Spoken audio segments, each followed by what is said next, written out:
दोस्तों आज की ये कहानी काफी ज्यादा पुरस्कार है क्योंकि ये एक ऐसे द्योकामत इंसान के बारे में है जो कि मेरे और आपके पड़ोस में रहता है और हमें इसके बारे में मालूम तक नहीं। जदीद दुनिया इस द्योकामत इंसान को नाम देती है जायंट ऑफ कंदहार का। जी हाँ, अफगानिस्तान का शहर कंदहार। अफगानिस्तान से इस द्योकामत शख्स के बारे में सामने आने वाली खबर ने पूरी दुनिया में तहलका मचा दिया। वजह बड़ी सिंपल सी थी कि इस द्योकामत शख्स के मौजूद होने और कंधार में इस द्योकामत शख्स ने जो तबाही और बर्बादी मचाई उसकी गवाही किसी और ने नहीं बल्कि अमेरिका की मिलिट्री सर्विसेज ने खुद दी। मॉडर्न असलहे से लैस अमेरिका के फौजी भी इस एक द्योकामत शख्स को शिकस्त नहीं दे सके। अब ये द्योकामत शख्स असल में है कौन, ये अफगानिस्तान के शहर कंधार के पहाड़ों पर कैसे आया और इसने अफगानिस्तान के अंदर अमरीकी फौजियों का क्या हाल किया। हमारी आज की ये वीडियो जायंट ऑफ कंधार के बारे में इंतहाई हैरत अंगेज मालूमात से भरी हुई है। ये वीडियो बेहद मजेदार होने वाली है, सो इसे एंड तक कंप्लीट जरूर देखिएगा। तो चलिए शुरू करते हैं। जायंट ऑफ कंधार की कहानी शुरू होती है साल 2002 में। ये वो जमाना है जब अफगानिस्तान के अंदर यूएस की मिलिट्री फोर्सेस अपनी फुल कैपेसिटी में पूरे अफगानिस्तान में सर्च ऑपरेशंस कंडक्ट कर रही थीं। फिर एक दिन क्या हुआ कि यूएस मिलिट्री का एक पूरे का पूरा स्क्वाड कंधार के पहाड़ों में अचानक से गायब हो गया। अब चूंकि ये एक इंतहाई अब नॉर्मल किस्म की बात थी तो इस एक वाकये या हादसे ने हर किसी के कान खड़े कर दिए। इस आर्मी स्क्वाड के किसी भी एक फौजी ने पीछे बेस के साथ राब्ता नहीं किया। किसी भी फौज में ये खास ट्रेनिंग दी जाती है कि जब फौजी का सामना अपने दुश्मन से हो या फौजी कोई खतरा महसूस करे तो फौरन से पीछे अपने बेस को जरूर रिपोर्ट करे। लेकिन यहाँ मामला बिल्कुल उलट हो गया। पूरे का पूरा स्क्वाड गायब था और स्क्वाड के किसी भी एक फौजी ने पीछे बेस के साथ राब्ता नहीं किया था। लिहाजा पीछे ये बहस शुरू हो गई कि पूरा स्क्वाड गायब तो हो गया लेकिन उनको गायब करने में किसी दुश्मन का हाथ था भी या नहीं, या फिर अगर स्क्वाड के ऊपर दुश्मनों ने हमला किया है तो फिर ये हमला इतनी तेजी और इतनी चालाकी के साथ किया गया है कि पूरे के पूरे स्क्वाड को मौका ही नहीं दिया गया कि वो पीछे अपने बेस के साथ राब्ता कायम कर सकें। खैर इस तमाम तर बहसो मुबाहिसे के एंड के ऊपर एक स्पेशल ऑप्स की यूनिट को तैयार किया गया। इस यूनिट का सिर्फ एक मिशन था कि खोए हुए इस ऑपरेशनल स्क्वाड को फाइंड आउट करना। ये special ops unit elite soldiers के ऊपर बेस करता था, यानी कि इस यूनिट का हर एक फौजी हर तरह की ट्रेनिंग हासिल कर चुका था, हर तरह का असलहा इस्तेमाल कर सकता था। ये स्पेशल ऑप्स यूनिट कंधार के पहाड़ों में उस जगह के ऊपर पहुंचा जहां से ऑपरेशनल स्क्वाड एकदम से गायब हो गया था। सूरत हाल काफी ज्यादा नाजुक थी, लिहाजा ये तमाम तर फौजी फुल तैयार होकर किसी भी सूरत हाल का सामना करने के लिए आहिस्ता आहिस्ता अपने कदम आगे को बढ़ाने लगे। इस यूनिट ने इन बंजर पहाड़ों में काफी बड़ा सर्च ऑपरेशन किया लेकिन at the end of the day इनके हाथ कुछ भी नहीं लगा। इस सर्च ऑपरेशन के दौरान इस टीम ने गो ट्रेल को फाइंड आउट किया। ये गो ट्रेल एक ऐसा पहाड़ी रास्ता था जो कि एक पहाड़ की चोटी की तरफ जाता था। ये रास्ता देखकर इस टीम ने डिसाइड किया कि वो पहाड़ की चोटी के ऊपर जाएंगे जिसके इनको दो बड़े फायदे हासिल होंगे। एक तो पहाड़ की चोटी पर पहुंचकर इनका विजन काफी ज्यादा खुल जाएगा, ब्रॉड हो जाएगा। दूसरा पहाड़ की चोटी पर पहुंचने के बाद ये पहाड़ के दूसरी तरफ देखने के भी काबिल हो जाएंगे। तो बस ये फैसला करके ये यूनिट पहाड़ की चोटी की तरफ ट्रेवल करना शुरू हो गई। मजे की बात ये है कि जैसे ही इन लोगों ने ये पहाड़ी रास्ता अपनाया इन्हें इस पहाड़ी रास्ते के ऊपर जगह जगह मिलिट्री गियर्स मिलना शुरू हो गए। मिलिट्री का ये तमाम तर साजो सामान इस पहाड़ी रास्ते के ऊपर बिखरा पड़ा था। इस मिलिट्री सामान में टूटे हुए रेडियोस थे, असलहा था, फौजियों के बैग्स थे, हत्ता के फौजियों के फटे हुए यूनिफॉर्म्स भी मौजूद थे। इस पहाड़ी रास्ते पर चढ़ने के बाद बिल आखिर ये यूनिट पहाड़ की चोटी तक पहुंच गई। पहाड़ की चोटी पर पहुंचने के बाद इनके सामने एक बहुत बड़े गार का दहाना मौजूद था। इस गार के मुंह के बिल्कुल बाहर इन लोगों को मजीद मिलिट्री का सामान मिला। इसी मिलिट्री के साजो सामान के साथ इन्हें काफी ज्यादा तादाद में इंसानी हड्डियां भी मिली। गार भी कोई छोटा मोटा नहीं था, गार काफी बड़ा था और इसका दहाना या इसका मुंह भी काफी ज्यादा बड़े साइज का था। इस यूनिट को शक पड़ा कि शायद गार के अंदर कोई जानवर मौजूद है। ये लोग बड़ी एहतियात से बड़े संभल कर गार के दहाने की तरफ चलना शुरू हो गए। इतने में एक फौजी ने देखा कि गार के अंदर कोई चीज हरकत कर रही है। अभी ये लोग यही सोच रहे थे कि गार के अंदर हरकत करने वाली चीज आखिर है क्या। अचानक से गार के अंदर से इनके सामने एक 15 फुट लंबा इंसान नमूदार हुआ। इस 15 फुट लंबे इंसान के सर और दाढ़ी के बाल लाल रंग के थे।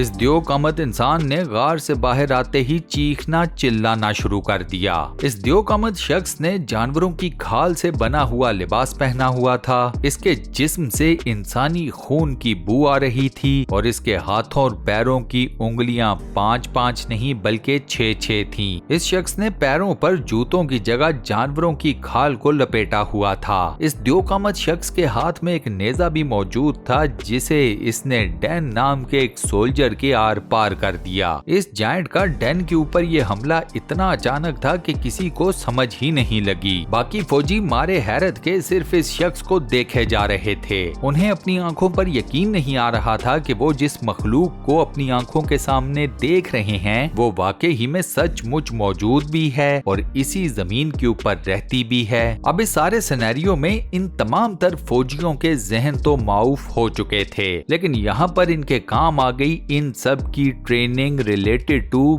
Muscle memory. मसल मेमोरी ने अपना काम दिखाया और इन तमाम फौजियों ने इस जायंट के ऊपर धड़ाधड़ फायरिंग करनी शुरू कर दी। उस वक्त सिर्फ 2 ही आवाजें आ रही थीं, एक इन फौजियों के असलहे के चलने की और दूसरी इनकी चीखों की, जिसमें ये एक दूसरे को बता रहे थे कि इस जायंट के सर पर गोली मारो, shoot him in the head. 30 seconds तक जदीद तरीन असलहे की मदद से ये फौजी इस द्योकामत शख्स के ऊपर मुसलसल फायरिंग करते रहे। गोलियों के कई राउंड्स इस जायंट के जिस्म के आर पार हो गए। बिल आखिर एक टाइम आया जब ये जायंट गोलियों से पैदा होने वाले जख्मों से नढाल होकर जमीन पर गिर गया। गिरने के बाद भी ये जायंट मरा नहीं बल्कि मुसलसल हरकत करता रहा। इस जायंट को जमीन पर गिराने के बाद अमेरिकी फौजियों ने अपने साथी डैन को मेडिकल एड फराहम करने की कोशिश की, लेकिन तब तक डैन जाँ बहक हो चुका था। इस स्पेशल यूनिट ने पीछे अपने बेस के साथ कांटेक्ट किया, उनको तमाम तर सूरत हाल से आगाह किया और इमीडिएटली 2 चॉपर्स बेस से उड़कर इस यूनिट की हेल्प करने के लिए कंधार के पहाड़ों पर पहुंच गए। एक चॉपर के अंदर ये तमाम तर यूनिट वापस बेस को पहुंची, जबकि दूसरे चॉपर में नेट की मदद से इस जायंट की बॉडी को उठाकर बेस पर लाया गया। बेस पर लाने के बाद इस जायंट की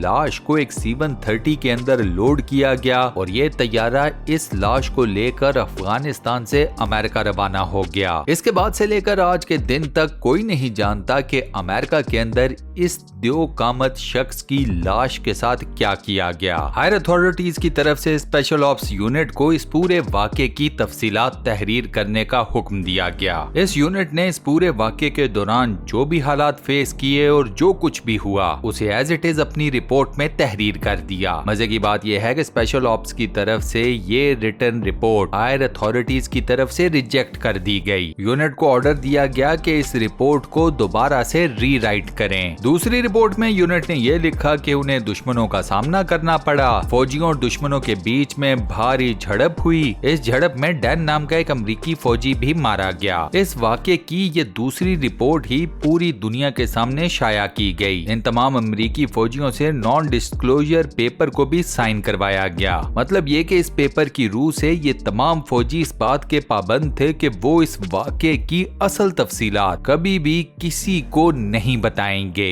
इसके बाद ये तमाम तर वाक़या सिर्फ एक अफवाह बनकर रह गया। लेकिन फिर साल 2016 में इसी स्पेशल ऑप्स यूनिट का एक फौजी सामने आ गया। इस फौजी ने पूरी दुनिया को इस वाक़े की असल तफसीलात से आगाह कर दिया। इंटरनेट के ऊपर ये अमेरिकन फौजी मिस्टर एक्स के नाम से मशहूर हो गया। मिस्टर एक्स का ये कहना था कि हमारा एक साथी मारा गया, लेकिन हमें कहा गया कि इस तरह रिएक्ट करो जैसे कुछ हुआ ही नहीं। मिस्टर एक्स के बाद इस वाक़े का जो दूसरा गवाह दुनिया के सामने आया वो था उस C-130 जहाज का पायलट, जिस C-130 जहाज जहाज के ऊपर उस द्यो कामत शख्स की लाश को अफगानिस्तान से अमेरिका लेकर जाया गया। इस पायलट ने भी पूरी दुनिया को बताया कि कैसे उसने अपने जहाज के ऊपर एक 12 से 15 फुट लंबे इंसान की लाश को देखा, जिसके सर और दाढ़ी के बाल लाल रंग के थे और जिसके हाथों और पैरों की उंगलियों की तादाद 6 थी। ये तमाम तर तफसीलात बताने के बावजूद इंटरनेट के ऊपर ही कई लोगों ने इन दोनों को पागल करार दे दिया। इन लोगों का कहना था कि इन दोनों फौजियों के पास बातें ही हैं लेकिन सबूत एक भी नहीं। एक और इंतहाई हैरत अंगेज सवाल जो इस सारे मामले पर उठा वो ये था कि क्या वो जायंट या द्यो कामत इंसान फौजियों की गोलियां खाने के बाद मरा भी था कि नहीं, क्योंकि कुछ लोगों का ख्याल ये है कि वो जायंट आज भी अमेरिका के अंदर जिंदा मौजूद है। शायद अमेरिका के अंदर किसी खुफिया मिलिट्री बेस में इस जायंट के ऊपर कई तरह के एक्सपेरिमेंट्स भी किए जाते हों। इसके अलावा ये सवाल भी अपनी जगह पर मौजूद है कि उस गार के अंदर क्या ये जायंट सिर्फ अकेला था या फिर गार के अंदर उसकी पूरी फैमिली भी मौजूद थी। ये जायंट हथियार बनाना भी जानता था, कपड़े पहनना भी जानता था, तो इसके अलावा और कौन सी ऐसी चीजें थी जिनके बारे में इस जायंट को मालूम था। इस जायंट के गायब होने की वजह से ये तमाम तर कहानी और इस कहानी से जुड़े कई सवालात आज भी मेरे जैसे कई इंसानों के जहनों को उलझा रहे हैं। इसी हैरत अंगेज फैक्ट के साथ हम अपनी आज की इस वीडियो को यहाँ पर करते हैं दी एंड। दोस्तों, आज की ये वीडियो आपको कैसी लगी, वॉइस ओवर कैसा लगा, मुझे नीचे कमेंट सेक्शन में जरूर बताइएगा।